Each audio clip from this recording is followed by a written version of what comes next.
Sometimes technology just doesn't do what technology wants to do. And we want AI to take over the world. Oh my gosh, how terrifying is that to be? Technology does what it wants to do, not what you want it to do. Remember that old garbage in, garbage out thing? I remember a guy saying, well, the problem isn't that your computer is broke. The problem is your computer, unlike your children, it does exactly what you tell it to. So if you give it bad instructions, you get bad results. Sometimes your children, you give them the best instructions in the world and you still get bad results because they have their own free will. There was a day when computers didn't have their own free will. But I combat my digital devices on a regular basis. I'm going to try this again, but I'm not convinced it's going to work. Let's see if it plays the next one.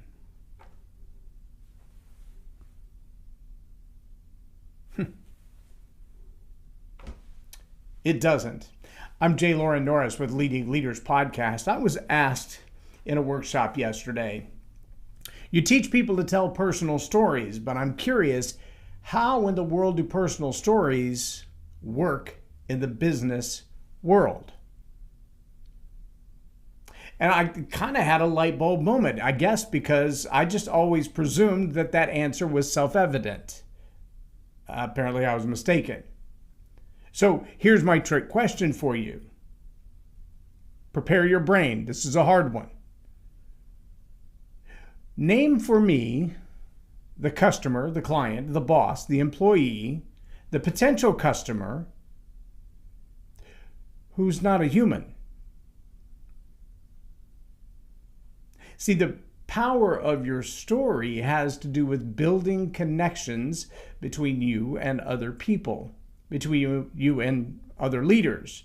And there's something fascinating about the human experience, and that is it's shared among all humans.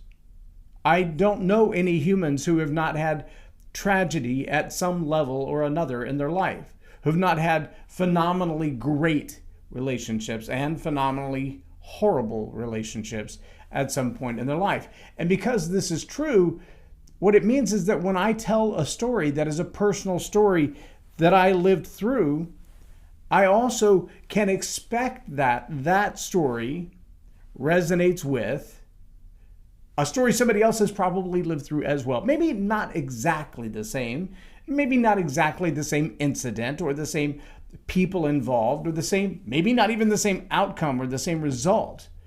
But the reality is they've lived through something very, very similar. They've had a very common experience or a very shared experience. And that shared experience in life is a shared experience among, well, humans.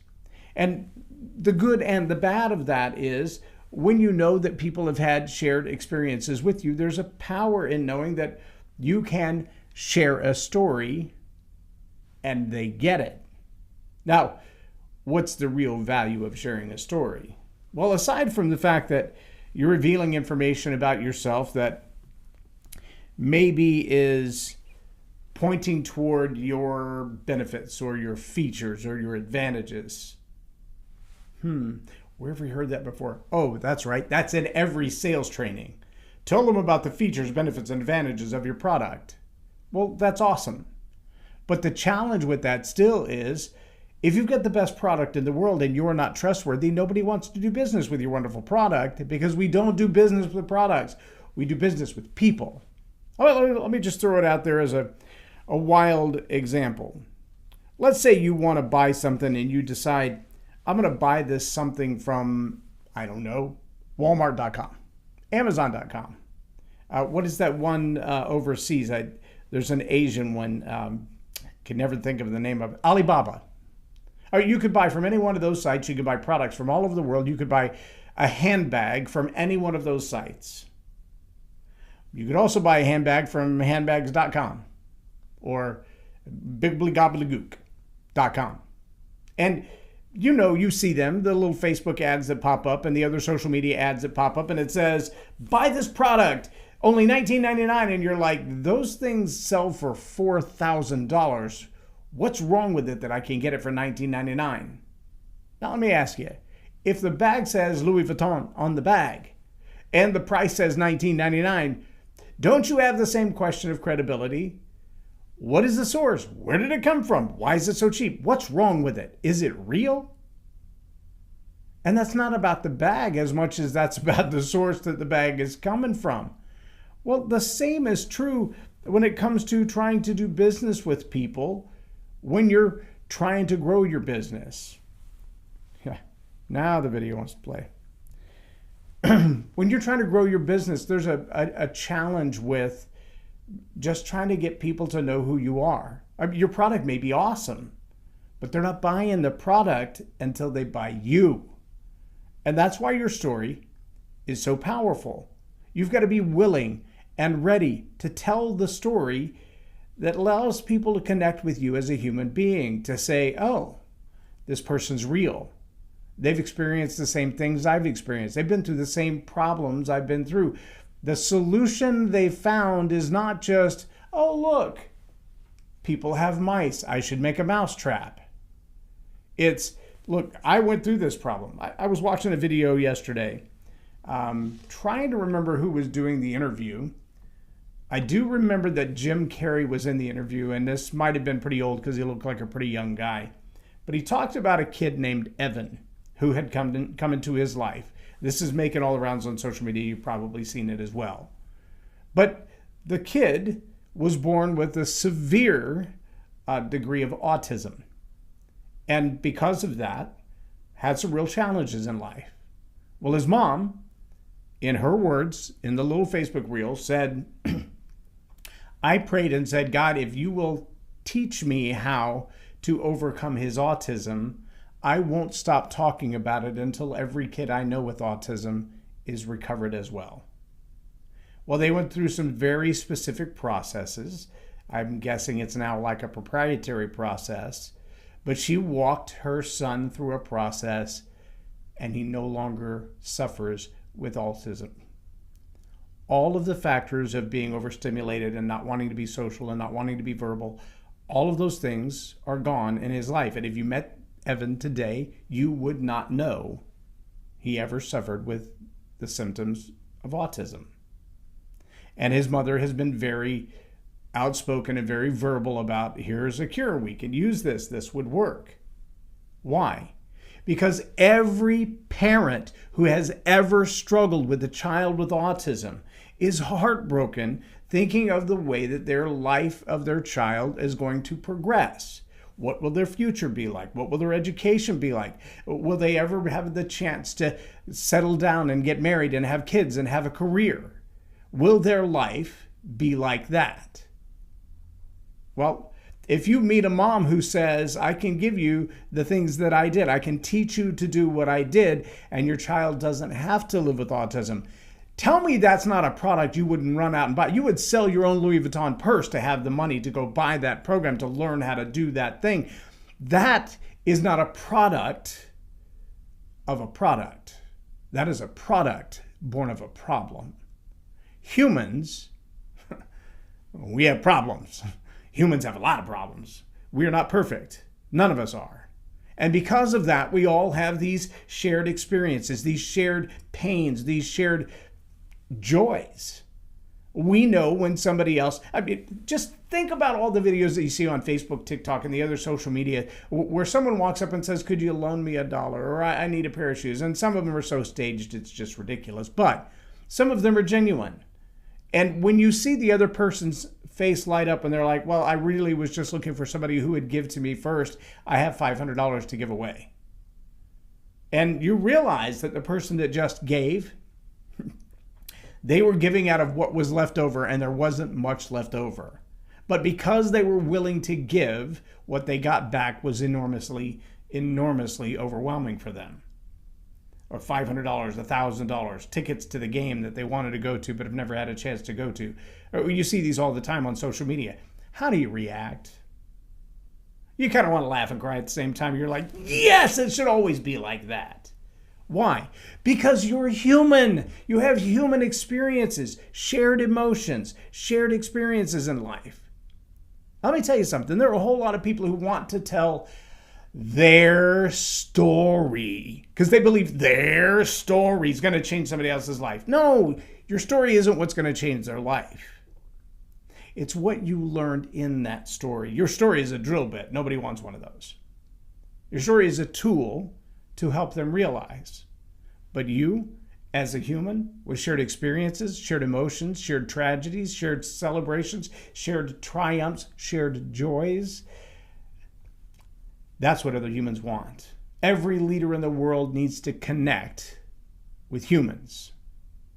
And still inside note, there is no potential client who's going to pay you money for your product, for your service, for your leadership. There's not one out there who is not human.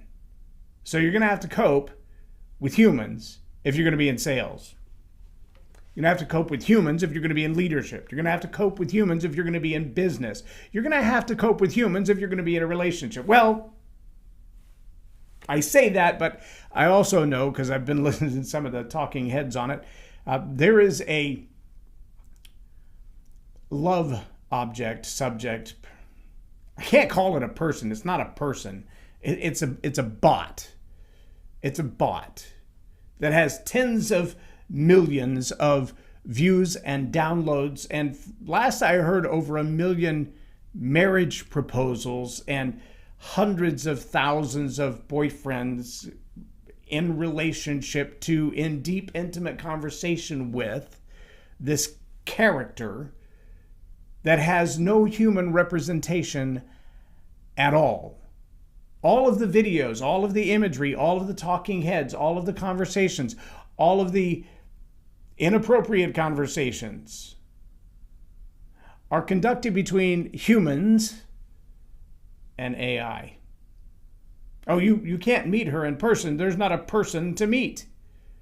There's videos, there's pictures, there's simulations, there's mock-ups. There's all of that good stuff. Kind of like a deep fake of somebody who never existed. She's gorgeous. She's like Barbie. Everything on her is perfect proportions. And there are people who are falling for it, going, you know what? All of the beauty, all the perfect, all the conversation, all of everything I ever wanted out of having a relationship with a girl, except the drama. Perfect. I'll take it. And so there are millions of men who have fallen for this, and I would guess probably some women who prefer women as well, who have fallen for this digital creation, and there's no human there. You will never hug this human, and if you do, it will be made of rubber and alloys. There's no human there, no heart beating, no lungs breathing oxygen, no kidneys struggling to purify the body. None of that doesn't exist. It's not a thing. She's a thing, not a human. If that becomes your client, well, then you're going to have a whole different set of challenges that I am not equipped to help you to deal with. If that becomes the person you have to lead, again, over my head, out of my lead. If, on the other hand, the majority of your customers, your clients, your patients, whatever you call them, the people that you lead in business, in your organization, on your team, the majority of them are breathing oxygen, pumping blood, and seeing through optical nerves. Those are humans. And they have shared experiences. They've had relationships go south. They've had bad events in their life. They've had trauma. They've had all of that. And because that's true, the stories that you tell resonate with them. Human stories resonate with people. Now, the bots, the AI, they can imitate that. They can dissect what you've said for the last 5 years and look at all your social media posts and read your mail, so to speak, and kind of get the inside secrets. Think of it like this. Do you remember the show The Mentalist? How the mentalist was, he was just very astute. He was very observant. He looked at everybody. He looked at the way they were dressed and how they walked and whether they had rings on their finger and what kind of rings they had on their finger and what fingers they might have rings on, the kind of necklace or earrings that they would wear, and why are they pierced or not pierced, and the hairstyle and how much time they put into their hairstyle. And all of these things, they make some very powerful observations, some conclusions drawn by that mental assessment. And he was very gifted at that. And he studied all those things. And the mentalist became quite the crime fighter. In fact, a lot of people thought he was like a wizard or a prophet. He knew things nobody else could know. Well, that's true of somebody who's just simply observant. Most people are not. They got their face buried in their screen. They're not paying attention to anything that's going on around them. We know that because we see them driving. Imagine the mentalist, though, on some kind of accelerated, turbocharged, cocaine-induced ability to process information at 1,000,000 times the speed. That's AI. Yeah, it knows all your secrets. How do you know? Well, because you get in the car, you turn on your phone, and your phone tells you where it thinks you're going and how to get there and how long it'll take. And it's already analyzed the map, and it's already looked at the traffic paths. And it might even have ideas to tell you, you could get there faster if you go this way. My phone does it every day.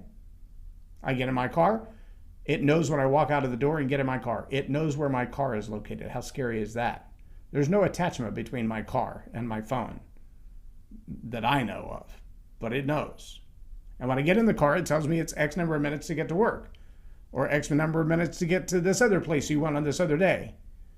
We got in the car on Sunday, and my phone told me it's X number of minutes to get to Tractor Supply. And I looked at my wife, and I'm like, why in the world would I be going to Tractor Supply on Sunday morning? And then it dawned on me, the little church we've been going to is right across the highway from Tractor Supply, but it doesn't know the little church is there. So it thinks we're going to Tractor Supply. So it maps us to get to that neighborhood. I don't know if that should be encouraging or frightening. If you thought your boss was reading your mail and reading your email and scanning your text messages and listening to every conversation, you might kind of freak out about that.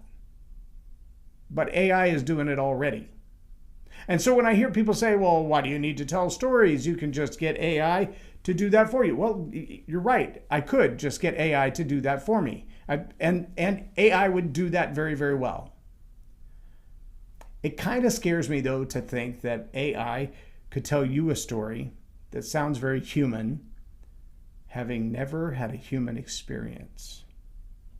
Talk about the height of manipulation and coercion. See, my job as a communicator and what I train my communicators and leaders to do is to be observant, to look out into the crowd and to say, who are these people that I'm talking to? What's important to them? What matters to them? I want to spend more of my time getting to know you than I do trying to get you to know me. But the stories that I'm going to select to tell to you are the stories that I've selected from the inventory of my story life, and I've crafted them into coherent, intelligent, provocative stories. And I'm going to look into my library when I look out into the audience and I go, oh yeah, well that story would go great with this little crowd, and that story would go great with that little crowd. And yes, all that's going on in my brain. And I'm not nearly as fast as AI, but because I've disciplined myself to do that, when I see the crowd in front of me, I will choose the story that best makes the point that I've already scripted for the day to make. And I might change a story on the fly. I might decide halfway through, there's a better story than the one that I had planned for this, and I'll just swap them out because I've already selected that story as a possibility, and I've disciplined myself to craft that story, to rehearse that story, to tell it to the mirror, to tell it to my wife until I get a yep, because I know those stories are going to have an impact. AI does a very similar thing, very fast. It reads all your social media and your demographics. And oh yeah, we're just about reaching the place. What was that movie where everybody would walk through the mall and it would speak to the individual about the things that they wanted to... Minority Report. Yeah, that one, where you could also be guilty of a crime you hadn't committed yet because you've been thinking about it. How many are thinking about it? I don't turn the car on.